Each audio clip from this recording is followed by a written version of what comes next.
Dear Betty Ann, I saw something today that makes me realize why we're fighting this war.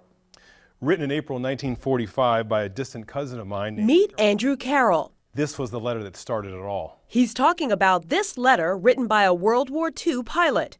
It was on its way to the trash before the retired vet gave it to him.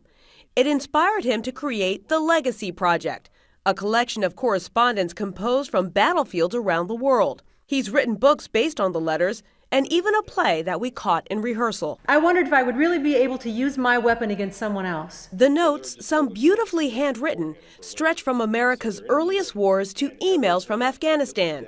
There's even this letter from a staff sergeant who wrote his parents on Adolf Hitler's stationery, and another scarred with a bullet hole.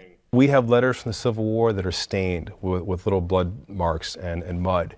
We have letters from Vietnam where the ink is streamed because it was written in a rainstorm. The letters often open unique windows into history.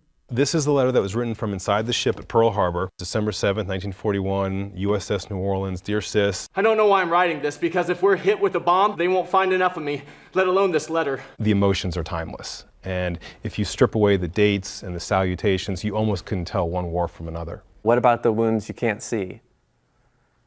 The phantoms, the nightmares, the ghosts in your head? People who think the troops should restrain themselves are simply asking too much of human nature. Just 20 years old, Bob Leahy was in Vietnam when he wrote this letter that he since donated to Carroll's project. What would you like to see happen to all of the letters that the Legacy Project has collected? Ideally, I'd like them to go somewhere where they would be saved for the scholars of the next generation. And Carroll hopes more people feel the same way. So far, the Legacy Project has collected upwards of 90,000 letters, just like this one, that are being housed here at Chapman University in the new Center for War Letters. One priority, getting all of these letters digitized, preserved, and available to a wider audience.